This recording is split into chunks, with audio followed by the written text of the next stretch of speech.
Gente, hoje quem vai trazer palavra é Rafael, mais conhecido como Rafa.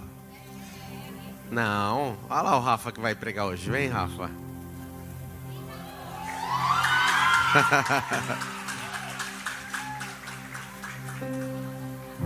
Você está preparado? Gente, estenda suas mãos para cá. Pai, nós te agradecemos, te louvamos pelo teu nome.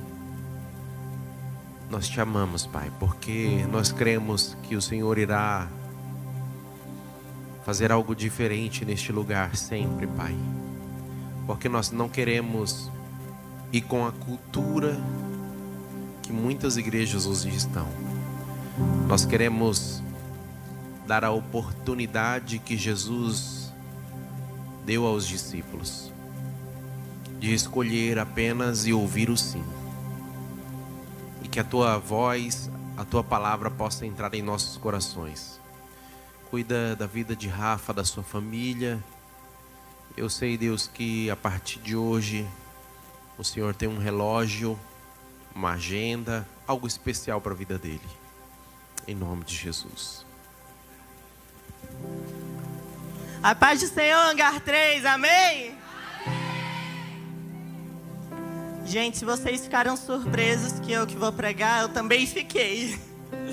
Semana passada eu recebi uma mensagem dizendo: olha, é você que prega, próxima quinta, te vira. Não preciso nem dizer que foi Maísa que me mandou essa mensagem. Mas eu gostaria de agradecer aos meus líderes, Rafa, Maísa, por estarem confiando em mim para isso. Eu sou muito grato a Deus pela vida de vocês e pelo tanto que eu tenho sido abençoado aqui no Hangar. E eu também gostaria de agradecer a duas pessoas muito especiais que vieram hoje, que estão ali tentando se esconder, mas eu queria que ficassem de pé, que são os meus pais.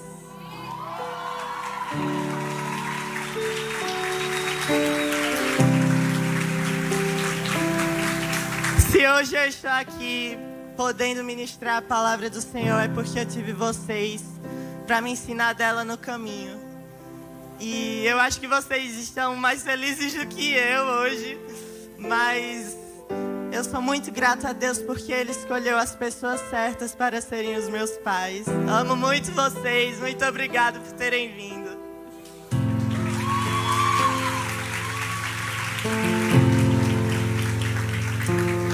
Hoje eu vim falar sobre um tema que eu amo muito, estudo bastante sobre e já li alguns livros, inclusive terminei um ontem de Charles Spurgeon, que é avivamento. Avivamento é algo que Deus decide fazer com sua igreja.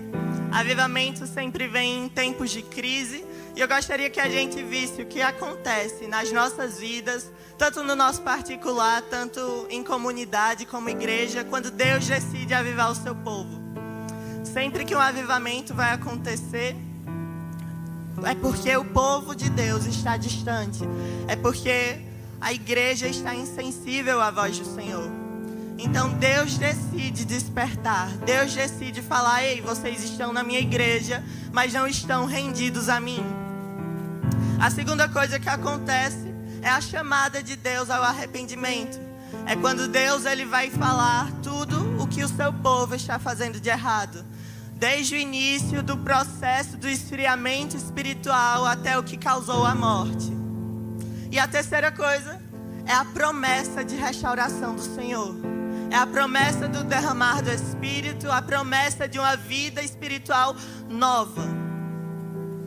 E eu gostaria que antes de irmos ao texto, a gente pudesse orar mais uma vez. Então feche seus olhos, põe a mão no seu coração. Senhor Deus, aqui estamos porque queremos ouvir a Tua voz.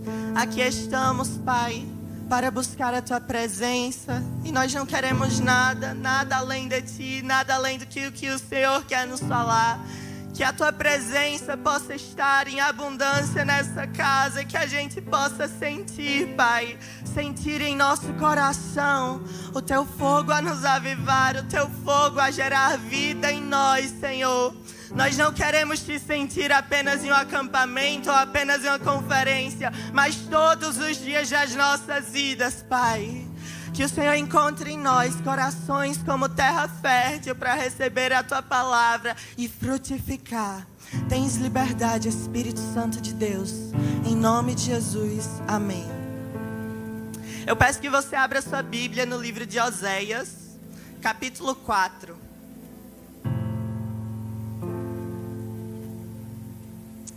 Nós vamos ler o versículo 1 e o versículo 6.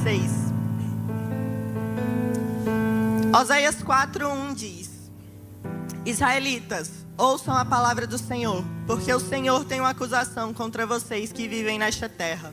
A fidelidade e o amor desapareceram desta terra, como também o conhecimento de Deus.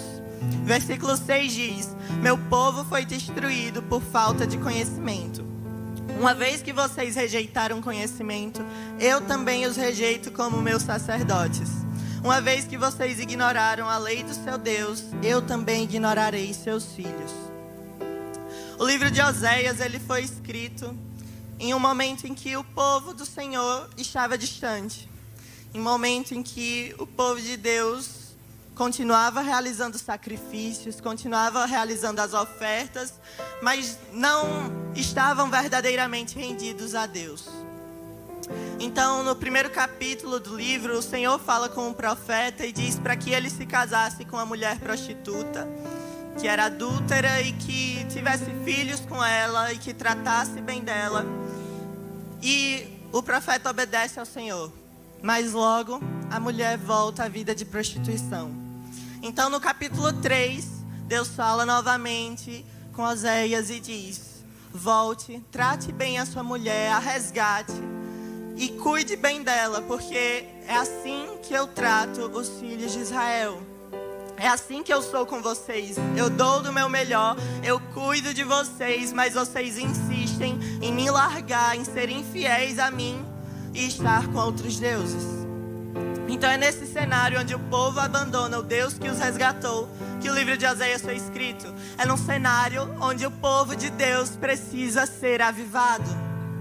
Hernandes Dias Lopes, no livro Avivamento Urgente, escreve: avivamento é volta, retomar o caminho. Não é inovação, é restauração, é volta à Bíblia.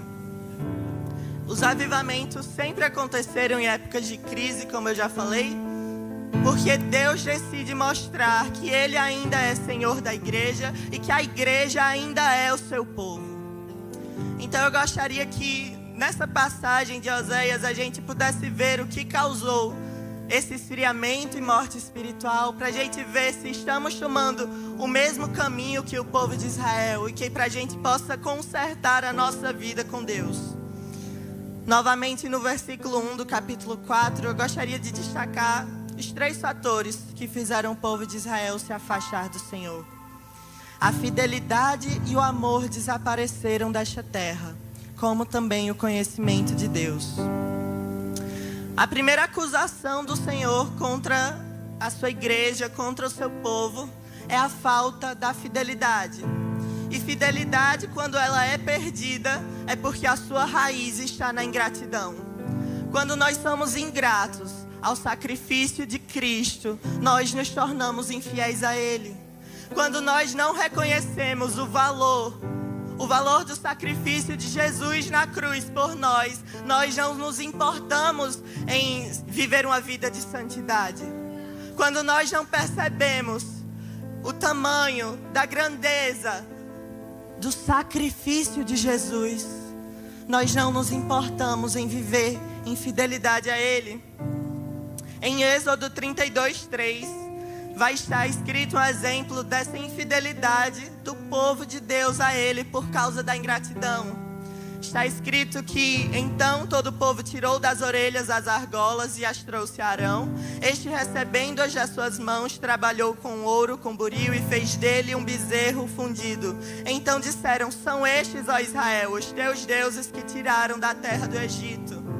Quando os israelitas não perceberam que foi Deus quem os tirou, quem os arrancou do cativeiro no Egito, eles se tornaram infiéis ao Senhor. Eles já não reconheciam mais que Deus havia os libertado, que Deus os havia tirado da escravidão e fizeram para si outros ídolos. E quantas vezes nós estamos agindo da mesma maneira? Nós não estamos olhando para a cruz, nós não estamos olhando para a morte e ressurreição de Jesus, a quem Ele tirou toda a nossa condenação, e estamos vivendo em infidelidade a Ele.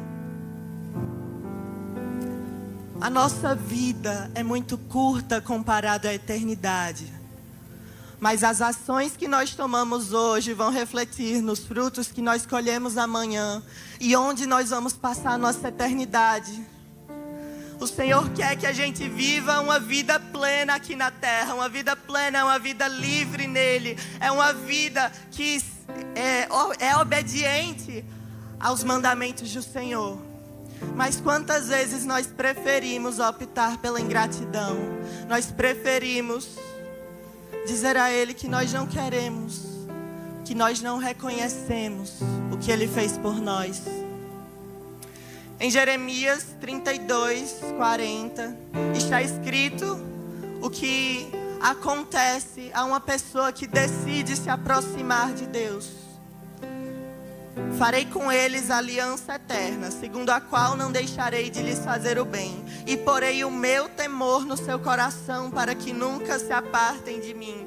Quanto mais nós nos aproximamos de Deus, mais nós vamos conhecendo o coração dele. E quando nós vamos conhecendo o coração do Senhor e aquilo que Ele fez por nós, nós vamos nos tornando mais gratos a Ele e, consequentemente, mais fiéis.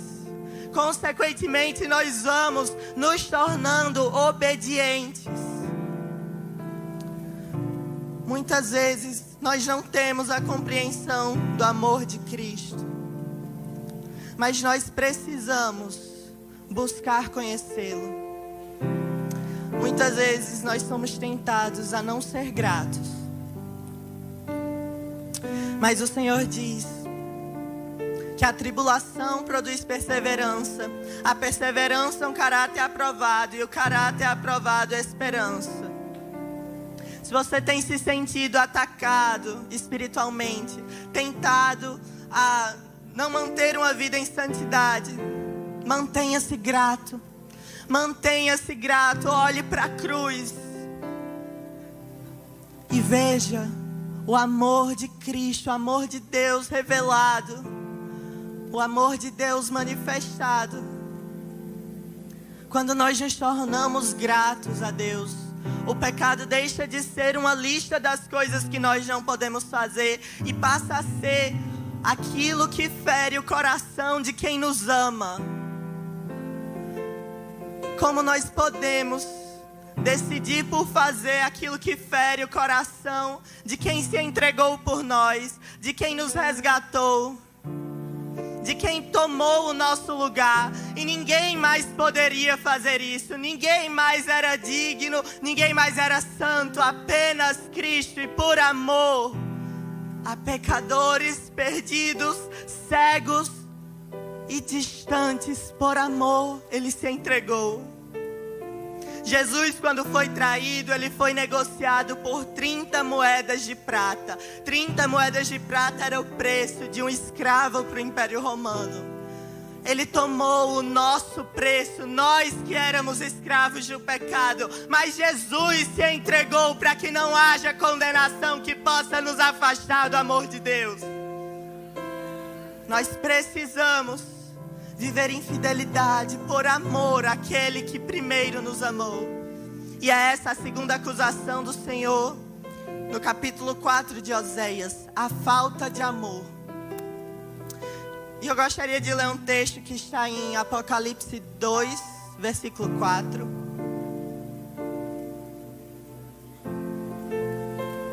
A carta para a igreja de Éfeso, que vai dizer: contra você, porém, tenho isto: você abandonou o seu primeiro amor. Lembre-se de onde caiu, arrependa-se e pratique as obras que praticava no princípio. Se não se arrepender, virei a você e tirarei o seu candelabro do seu lugar. Você abandonou o seu primeiro amor. Arrependa-se. O primeiro amor é aquele que é fervoroso, que é aquecido pela intensidade. O primeiro amor é aquele que o desejo do coração arde em estar em comunhão com Cristo. O que arde no coração é voltar os olhos para Ele.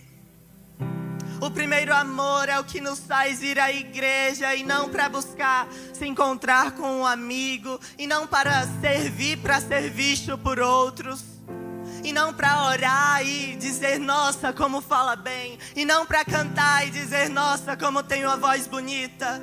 O primeiro amor é aquele que só se importa em ser visto por Cristo. O primeiro amor acontece quando o nosso coração só tem espaço para Jesus.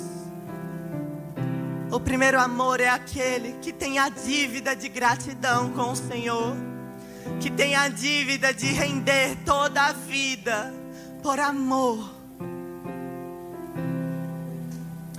Sem o amor à presença de Deus, os nossos cultos se tornam frios, as nossas orações vazias, porque como nós podemos falar com um Deus que nós não amamos? Nós nos tornamos indiferentes a Ele. Nós nos tornamos insensíveis com a presença dEle. Quantas vezes nós temos nos enchido de tantas coisas que nos faz indiferentes e insensíveis à voz do Senhor. Tantas vezes nós vemos e buscamos coisas que nos afastam da presença. Mas como nós podemos passar os nossos dias sem buscar aquele que nos resgatou? Como podemos gastar a nossa vida com aquilo que é fútil, com aquilo que não nos traz a glória do Senhor, com aquilo que não nos traz a presença dEle? Tantas vezes nós estamos sendo indiferentes a Deus. Tantas vezes Ele quer falar conosco, mas porque o nosso coração já não tem amor a Ele, nós estamos indiferentes e não me importo mais se estou com Deus ou não. Muitas vezes nós agimos como a amada em Cantares capítulo 5, onde a amada representa a igreja e o amado representa Cristo. E a amada fala, eu estava quase dormindo, mas o meu coração estava acordado. Escutem, o meu amado está batendo. Abra-me a porta, minha querida, pois a minha cabeça está encharcada de orvalho. O meu cabelo da umidade da noite. Já tirei a túnica, terei que vestir-me de novo. A resposta da amada é, já lavei os pés, terei que sujá-los de novo. O meu amado pôs a mão por uma abertura da tranca, meu coração começou a palpitar por causa dele. Levantei-me para abrir-lhe a porta, eu abri, mas o meu amado se fora. O meu amado já havia partido. Procurei-o, mas não o encontrei. Eu chamei, mas ele não respondeu. Até quando Jesus vai ter que ficar do lado de fora do seu coração, batendo e dizendo, ei, eu quero falar contigo, batendo e dizendo, ei, eu quero um relacionamento? Mas até quando nós vamos estar sem amor, apáticos à presença do Senhor? Ele nos chamando para mergulhar na presença dEle. Ele nos chamando para um nível mais profundo. Mas nós estamos tão frios, tão insensíveis, que nem podemos ouvi-lo mais nos chamar. E quando Ele nos chama, às vezes damos as mesmas desculpas. Eu estou tão cansado, já está tão tarde, eu tenho tanta coisa para fazer. Quantas vezes nós deixamos de orar, nós deixamos de ler a palavra, dando as mesmas desculpas da amada. Nós precisamos aproveitar enquanto é tempo. O amado diz que está cheio de orvalho, está cheio do que é fresco da presença de Deus. Ele tem novidade todos os dias. Abra a porta do seu coração e deixe o Senhor se revelar de uma vez. Nós não podemos mais perder o tempo.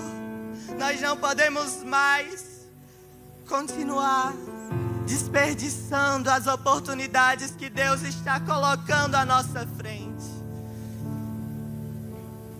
E o terceiro fator que causou a morte espiritual do povo de Deus foi a falta do conhecimento de Deus. E falta de conhecimento de Deus é diferente de falta de conhecimento sobre Deus. O povo conhecia sobre Deus, o povo realizava os sacrifícios, o povo realizava as ofertas, o povo conhecia o Deus de Abraão, Isaac e Jacó, mas não conhecia o Deus que queria ser o Deus deles. Não conhecia o Deus que queria fazer a aliança eterna no coração deles.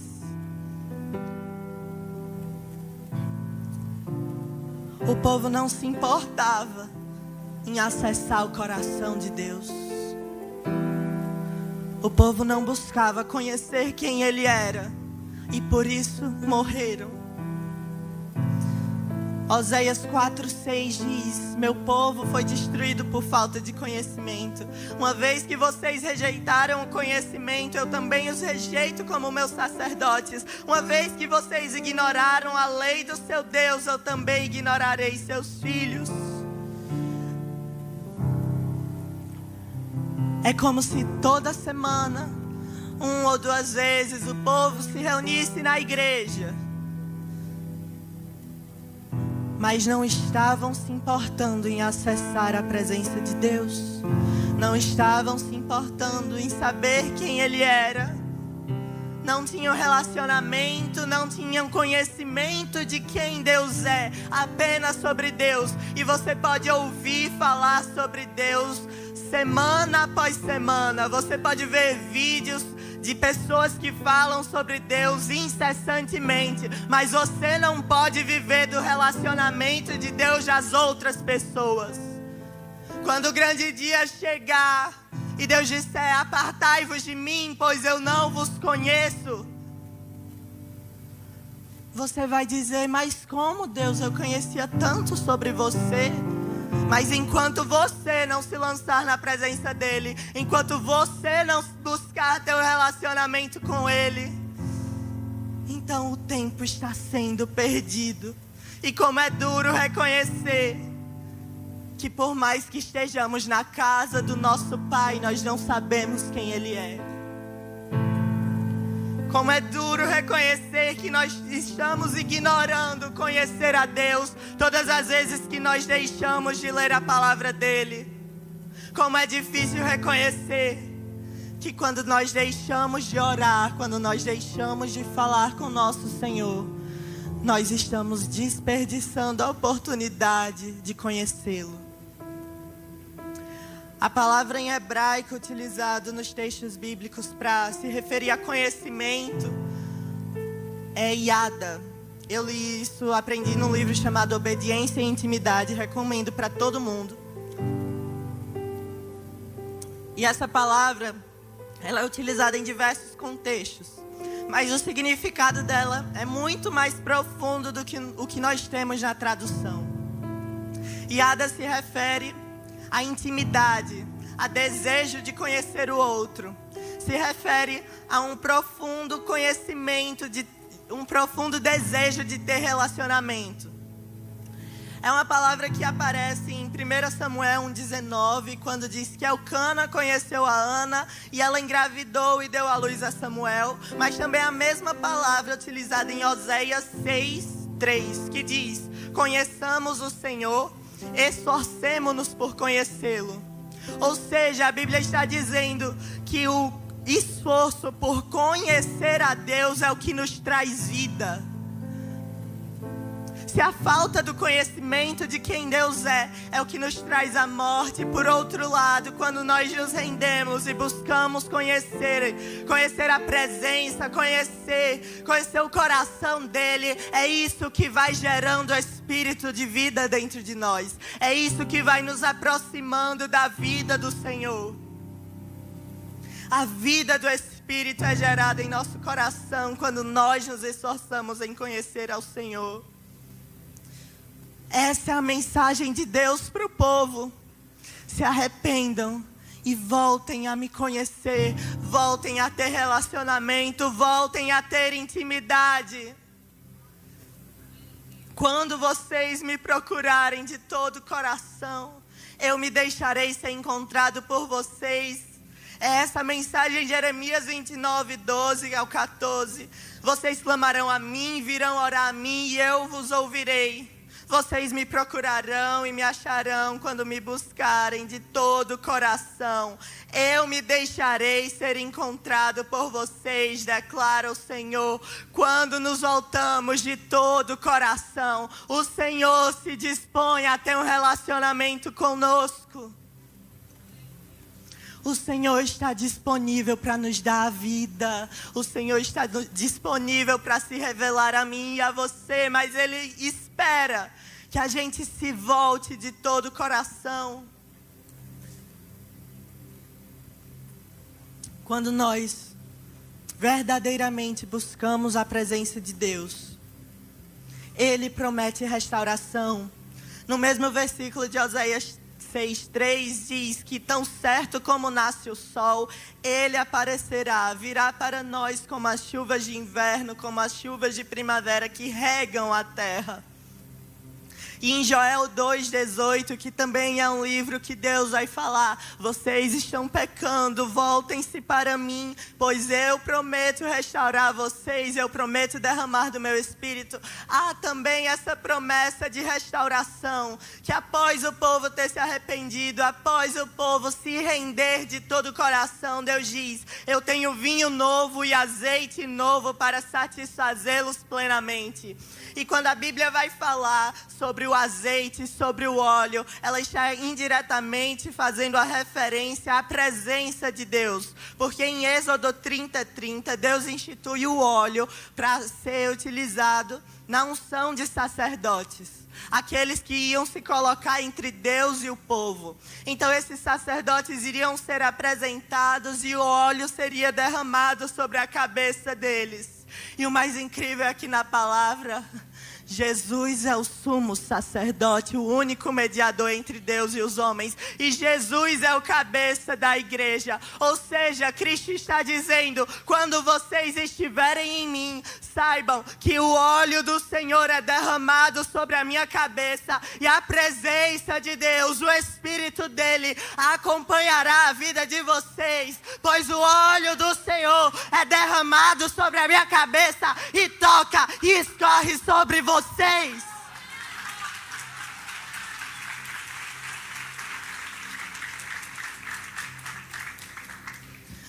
O nosso sumo sacerdote rasgou o véu do templo de alto a baixo. O nosso sumo sacerdote nos convida a conhecer o coração do Pai.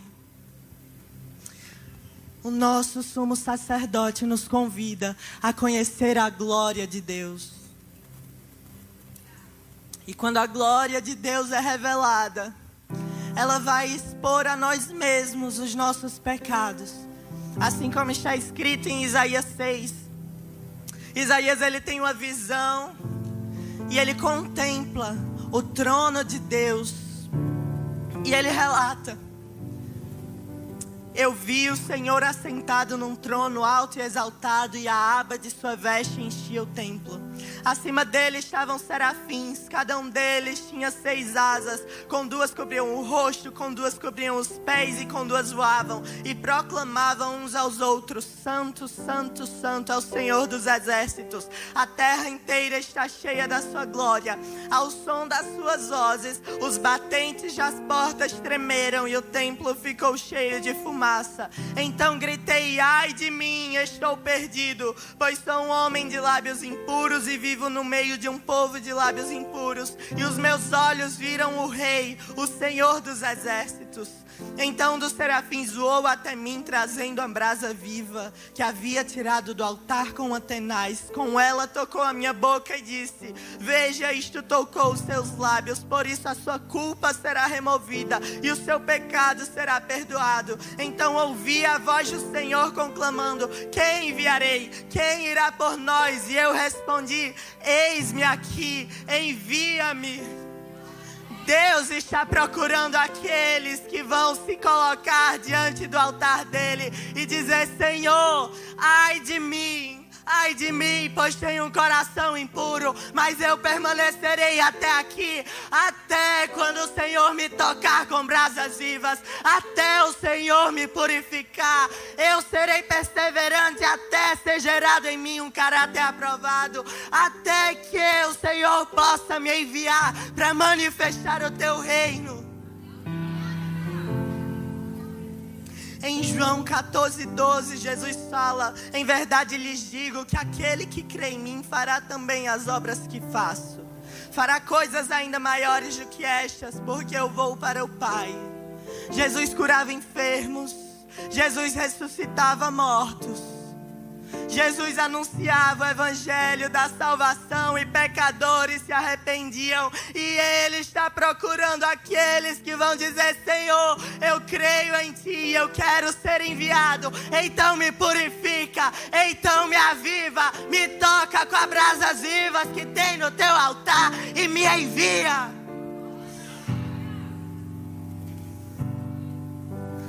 Nós precisamos nos render a Ele de todo o coração, aceitar ser transformados para receber mais do Espírito dEle, para a glória dEle. Em Marcos, capítulo 16, versículo 17 e 18, vai dizer: estes sinais acompanharão os que crerem. Em meu nome expulsarão demônios, falarão novas línguas, pegarão em serpentes e se beberem algum veneno mortal, não lhes fará mal nenhum.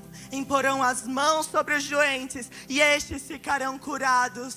Para a gente viver isso, nós precisamos do Espírito de Deus. Para que a gente viva a palavra, nós precisamos do Senhor em nossos corações. Nós precisamos nos render a Ele de todo o coração para poder manifestar o reino de Deus.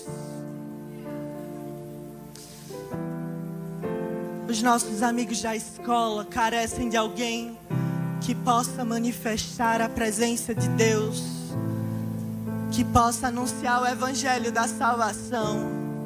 Os nossos vizinhos precisam de alguém enviado pelo Senhor. O mundo precisa e carece daqueles que são enviados pelo Senhor para manifestar o reino dele. Mas como haverá pessoas sendo enviadas por Deus se o povo de Deus está insensível à voz dele? O Senhor é fonte inesgotável, mas quantas vezes nós desprezamos a fonte? O Senhor tem águas que correm do trono incessantemente, mas quantas vezes nós estamos apenas vendo as águas passarem e não estamos mergulhando ou bebendo delas? Deus tem azeite para ser liberado, mas Ele não vai desperdiçar azeite. O azeite só vai ser derramado enquanto houver vasilha para ser cheia. O azeite só vai ser derramado enquanto houver quebrantamento. O azeite só vai ser derramado enquanto houver rendição. O azeite só vai ser derramado enquanto houver coração diante do altar de Deus, clamando: purifica-me, Senhor. A Bíblia vai dizer que Elias era homem como nós, e ele profetizava e o fogo do céu caía. A Bíblia vai dizer que Samuel era homem como nós e ele ouvia a voz de Deus. A Bíblia também vai falar de Moisés, que falava com Deus como quem fala a um amigo,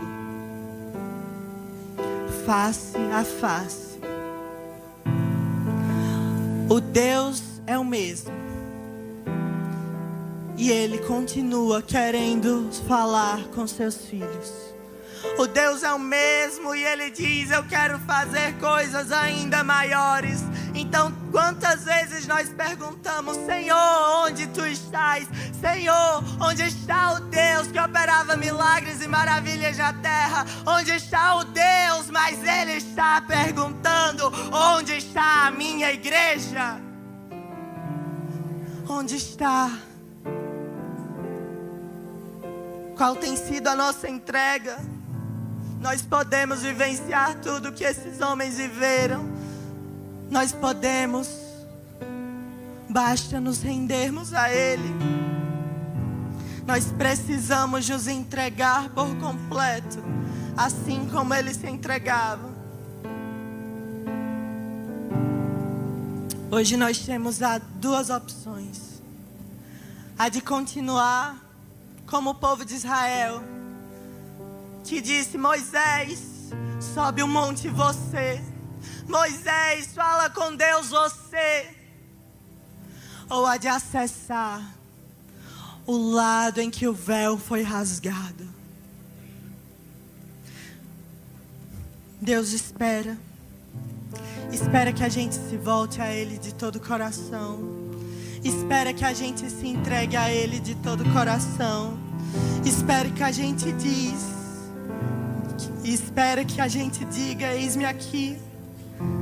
Sou pecador, mas eu preciso do teu fogo. Eu sou pecador, mas eu estou desesperado pelo teu Espírito. Eu sou pecador, mas eu tenho fome e sede de ti. Para que a gente transborde da vida de Deus, nós precisamos nos render em intimidade e comunhão a Ele.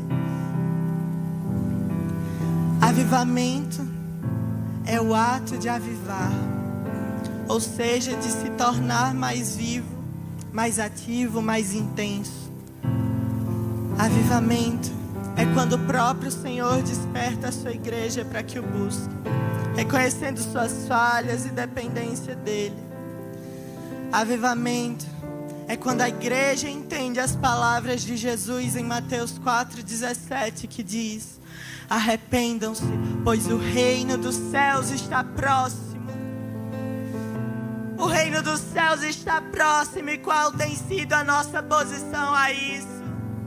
O reino dos céus está próximo. Mas quantas vezes nós estamos sendo indiferentes? Deus diz que o reino dos céus está próximo. E também diz que nos últimos dias Ele derramará do seu Espírito sobre toda a carne. Os filhos e filhas profetizarão. Os jovens terão visões e os anciãos terão sonhos. Essa promessa é para nós hoje. Mas nós precisamos nos entregar a Ele. Essa promessa pode ser vivida por nós hoje. Mas Ele espera que a gente se renda em um verdadeiro e genuíno arrependimento.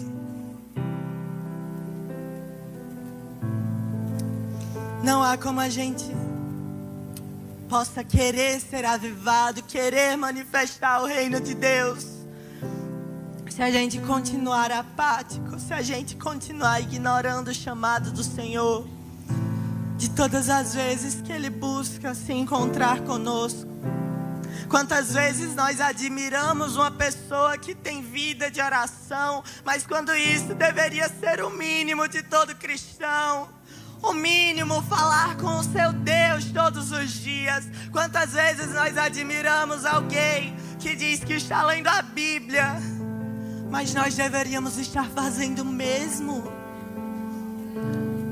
Nós deveríamos estar buscando conhecer aquele que é mais valioso, aquele que faz tudo se transformar em perda, aquele que arrebata o nosso coração e inunda-nos de amor, inunda-nos da paz que excede todo entendimento, aquele que nos transforma, aquele que na cruz levou as nossas dores, levou a nossa condenação, nos fez livres para a glória dele. Aquele que está escrito, que tomou o nosso lugar, que levou sobre si o nosso pecado, foi considerado amaldiçoado por Deus, foi considerado desprezado por Deus.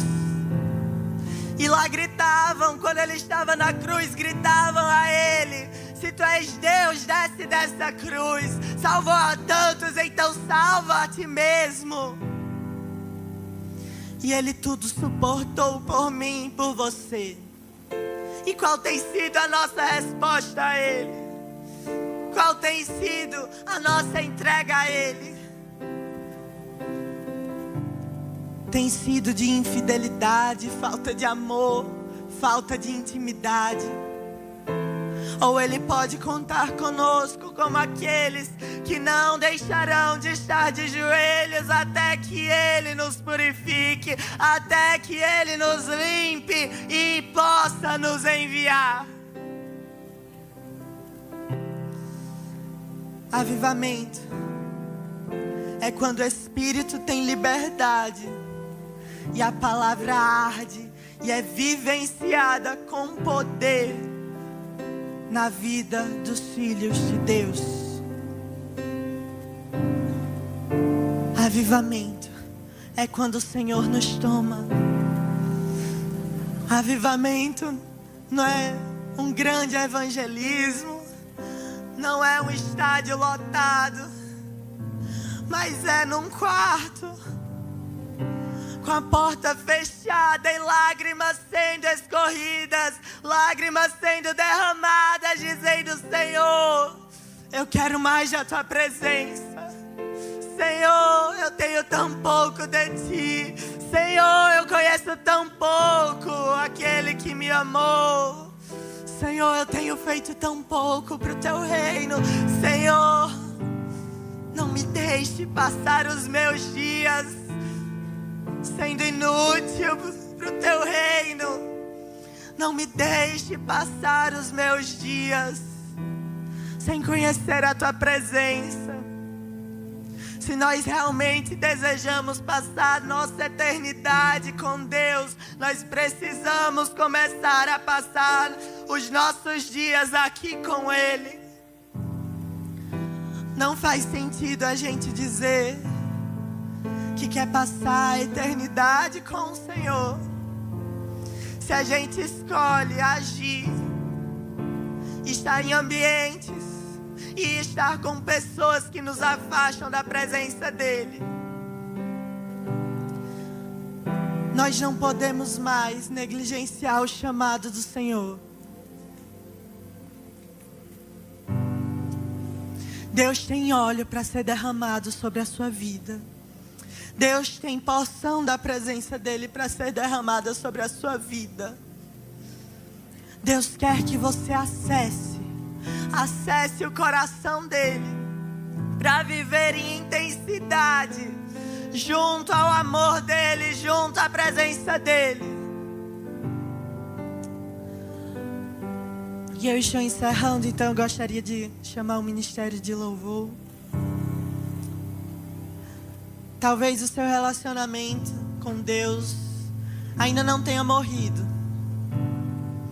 mas você percebe que ele está esfriando. Talvez o seu relacionamento com Deus ainda não esteja como o do povo descrito em Oséias, mas você percebe que precisa se lançar um pouco mais na presença do Senhor, que tem níveis mais profundos de intimidade com Ele que você pode acessar. Talvez você deseje estar em uma posição de mais intimidade com Ele. E eu quero orar pela sua vida.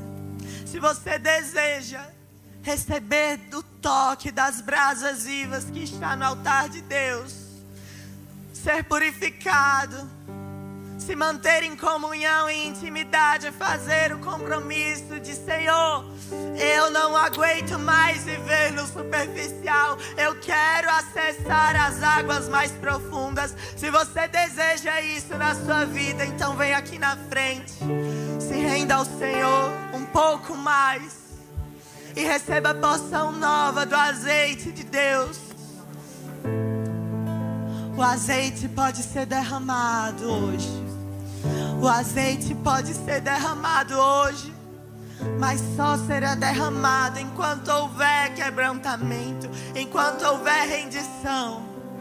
Então, se você deseja amar um pouco mais o Senhor, se você deseja ser fiel um pouco mais a Ele, até que o caráter é aprovado e a esperança de viver na glória com Cristo, se você deseja isso para a sua vida, se renda a Ele agora.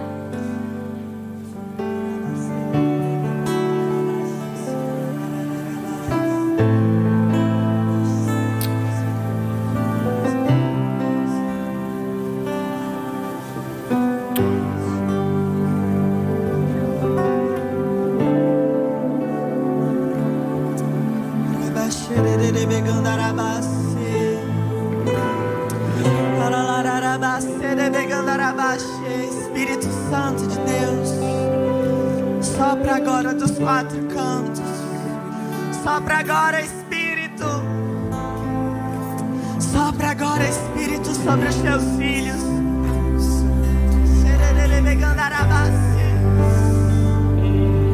Está correndo agora o rio de águas vivas que corre da soleira do templo. Está correndo agora o rio de águas vivas. Que o Senhor derrame agora da água dele sobre vocês. Oh Deus, libera sobre nós, Senhor. Libera sobre nós mais do teu Espírito. Libera sobre nós mais, Senhor, mais. O nosso coração está sedento. O nosso coração tem fome e sede de ti.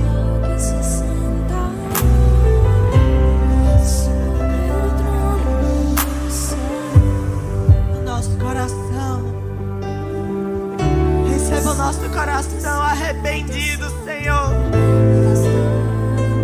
quebrantado, Pai, que muitas vezes se negou, que muitas vezes, Senhor, se afastou da tua presença, mas aqui estamos clamando para que o Senhor venha com poder e glória, clamando para que o Senhor toque-nos com teu fogo e purifica-nos, Senhor. Queremos ser limpos para viver em obediência a ti e ser enviados para manifestar o teu reino.